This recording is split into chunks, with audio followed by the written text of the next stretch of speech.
2029 में विधायक बनने का सपना देख रहे तमाम नेताओं को अब रेडी हो जाना चाहिए, क्योंकि 2029 में हरियाणा की सियासत का नज़ारा बदला हुआ नजर आएगा। क्योंकि 2029 में नए परिसीमन में चुनाव हो सकते हैं और ऐसे में सबसे बड़ा सवाल ये है कि हरियाणा में 90 सीटों के बजाय कितनी सीटें होंगी और उनका समीकरण क्या होगा, उनमें रिजर्व सीटें कितनी होंगी और हरियाणा के अंदर नए परिसीमन में क्या 2029 में चुनाव होंगे। नमस्कार, मैं हूं कुलदीप सुरन। आज हम खरी न्यूज़ में चर्चा करेंगे नए परिसीमन को लेकर, नई सीटों को लेकर, नए रिजर्वेशन को लेकर और नए समीकरणों को लेकर। –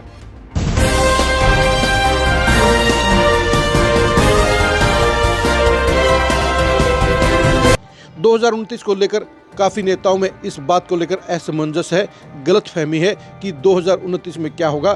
क्या वर्तमान 90 सीटों के साथ चुनाव होगा या नए परिसीमन के साथ चुनाव होगा। हमारे पास जो सूचना आ रही है वो सूचना ये बता रही है कि 2029 में नए परिसीमन के साथ चुनाव होगा और हरियाणा विधानसभा के अंदर सीटों की संख्या बढ़ जाएगी। सबसे बड़ी बात यही रहेगी कि सीटों की संख्या कितनी बढ़ेगी और सबसे बड़ा सवाल भी ये रहेगा कि 2029 में सीटों की संख्या क्या होगी। हमारे पास जो सूचना आ रही है वो सूचना ये बता रही है कि सीटों की संख्या 123 से लेकर 125 तक हो सकती है, यानी लगभग 34 या 35 सीटें बढ़ सकती हैं। इतनी सीटों की संख्या बढ़ना उन नेताओं के लिए एक गोल्डन चांस हो सकता है जो बरसों से एमएलए बनने के लिए संघर्ष कर रहे हैं, जो बरसों से पसीना बहाने का काम कर रहे हैं। और जहां तक लोकसभा सीटों की बात है वो संख्या 14 या 15 हो सकती है, यानी हरियाणा की सियासत 2029 में पूरी तरह से बदली हुई नजर आएगी। सूत्रों का ये कहना है कि इस मामले में काफ़ी तेजी से कार्य हो रहा है और 2029 में 99% नए परिसीमन के साथ चुनाव हो सकते हैं।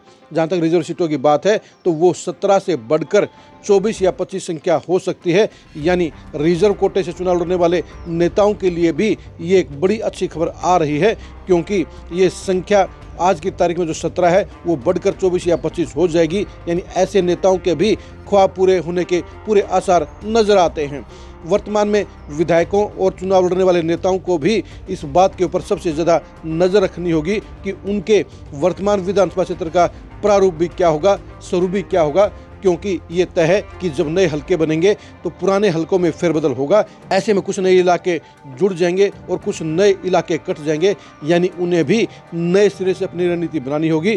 क्योंकि जो नए इलाके उनके हलकों में आएंगे वहाँ पर उनको पैठ बनानी पड़ेगी, वहाँ पर उनको अपना जन प्रचार करना पड़ेगा, वहाँ पर उनको अपनी पैठ बनानी पड़ेगी। 124 या 125 सीटों की संख्या होने पर नए प्रत्याशियों के लिए, नए नेताओं के लिए नई संभावनाओं के दरवाजे खुल जाएंगे, यानी हरियाणा की सियासत का पूरा नज़ारा बदल जाएगा। जाहिर सी बात है कि 2029 को लेकर अब तमाम नेताओं को अपनी तैयारी शुरू कर देनी चाहिए, लेकिन दिक्कत इस बात की भी है कि उन्हें इस बात का पता नहीं है कि कौन कौन से विधानसभा हलके नए बनेंगे और जहां वो सियासत कर रहे हैं उनमें कौन कौन से नए इलाके उनके विधानसभा क्षेत्र में शामिल होंगे। यानी जो सरकार इस समय नए परिसीमन की तैयारी कर रही है उसके साथ जुड़े लोगों को तो ये सूचना पहले मिल जाएगी, वो अपने हिसाब से पहले तैयारी शुरू कर देंगे।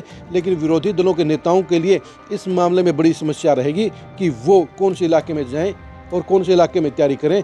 लेकिन ये भी सच्चाई है कि 2027 तक उनको भी अपने अपने इलाकों का ज्ञान हो जाएगा, उनके पास सूचना पहुंच जाएगी कि कौन कौन से नए इलाके बनेंगे, कौन कौन से नए हलके बनेंगे। उन हालात में वो भी 2 साल में अपने हलकों के हिसाब से तैयारी कर सकते हैं। लेकिन हरियाणा के तमाम नेताओं को ये जानकारी देना चाहेंगे कि 2029 में नए परिसीमन के साथ चुनाव होगा, नए हलकों के साथ चुनाव होगा। एक बार फिर से आपको बता दें कि 2029 में विधानसभा सीटों की संख्या 123 से 125 हो सकती है और लोकसभा सीटों की संख्या भी 14 या 15 हो सकती है। 2029 में नए परिसीमन का चुनाव होगा, 2029 में नए सीटों के साथ चुनाव होगा। जो वर्तमान विधायक हैं, जो वर्तमान सीटों से लोग चुनाव लड़ रहे हैं, उनको भी अपने इलाकों में दोबारा से फोकस करना होगा, क्योंकि कुछ इलाके उनके साथ में जुड़ जाएंगे, कुछ इलाके उनसे कट जाएंगे, यानी पूरे हरियाणा की सियासत में बदलाव आएगा।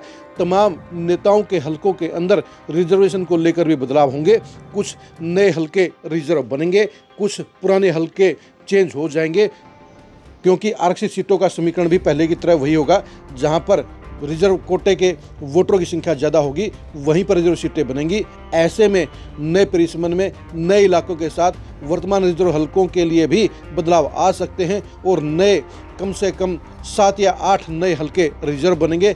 यानी पूरे हरियाणा की जो सियासत की तस्वीर है 2029 में बदलती हुई नजर आएगी, पूरा नज़ारा बदल जाएगा। और ऐसे तमाम नेता जो एमएलए बनने का ख्वाब देख रहे हैं उन्हें 2029 को लेकर अभी से सचेत हो जाना चाहिए, अभी से तैयार हो जाना चाहिए, क्योंकि नए परिसमन की तैयारी चल रही है और 2029 में नए परिसमन के साथ चुनाव होंगे।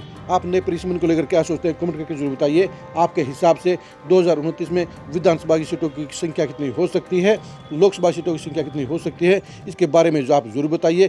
लेकिन हम आपको बता रहे हैं कि हमारे सूत्रों ने सूचना दी है कि विधानसभा सीटों की संख्या 123 से 125 हो सकती है, रिजर्व सीटों की संख्या 24 या 25 हो सकती है। इसके अलावा लोकसभा की सीटों की संख्या भी 14 या 15 हो सकती है।